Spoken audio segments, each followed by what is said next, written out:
मोर्चा के प्रदेश कार्यकारिणी बैठक आयोजित है। 9 साल में नरेंद्र मोदी जी के नेतृत्व में देश में बहुत सारे चेंजेस आ चुका है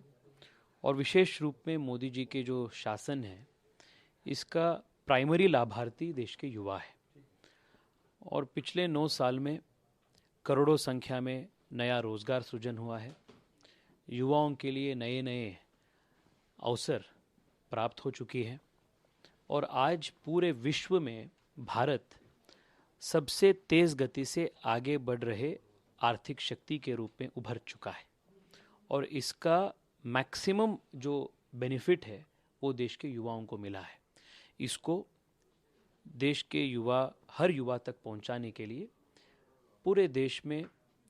भारतीय जनता युवा मोर्चा करोड़ों लाभार्थियों से संवाद और संपर्क,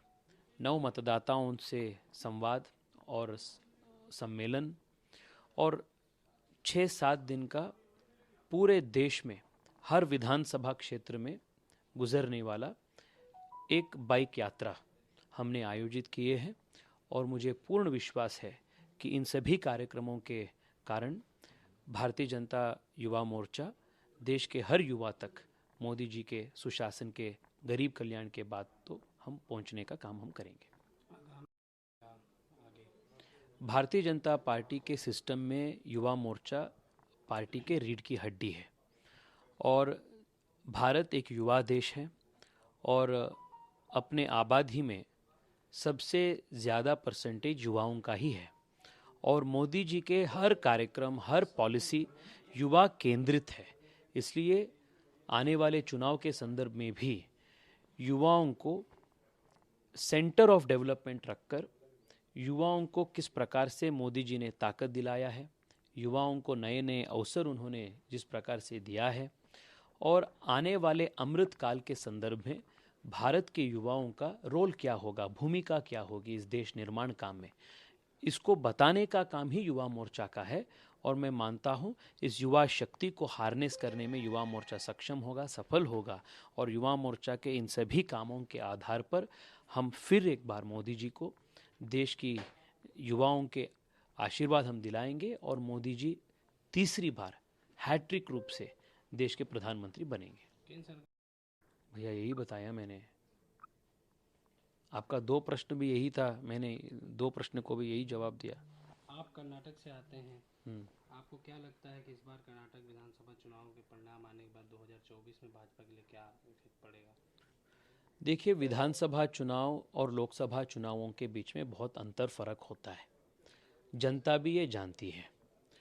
विधानसभा चुनाव के लीडरशिप अलग होते हैं, इश्यूज अलग होती हैं और लोकसभा चुनाव के जो पर्सपेक्टिव होते हैं, जनता जिस इश्यूज़ पे वोट देती है वो अलग होते हैं। मैं मानता हूँ कर्नाटका चुनाव के रिजल्ट्स लोकसभा चुनाव के ऊपर कुछ फ़र्क नहीं पड़ेगा। कर्नाटका में भी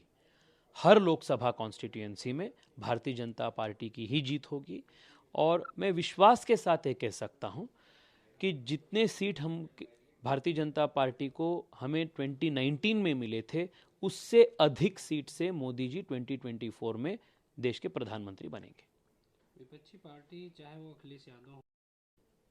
तो क्या लगता है कि बीजेपी से इस चुनाव में कितना यूथ जुड़ेगा 2024 के चुनाव? आप 2014 देखिए, 19 देखिए और अलग अलग प्रदेश के चुनाव भी देखिए, भारतीय जनता पार्टी को सबसे मजबूत वोट बैंक देश के युवा है और देश के महिला है क्योंकि मोदी जी के हर कार्यक्रम, हर पॉलिसी के मैक्सिमम जो बेनिफिट किसी को मिला है वो इसी वर्ग को मिला है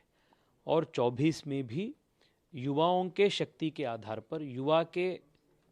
एनकरेजमेंट के आधार पर, उनके समर्थन के आधार पर हम मैक्सिमम सीट्स लोकसभा में हम जीतेंगे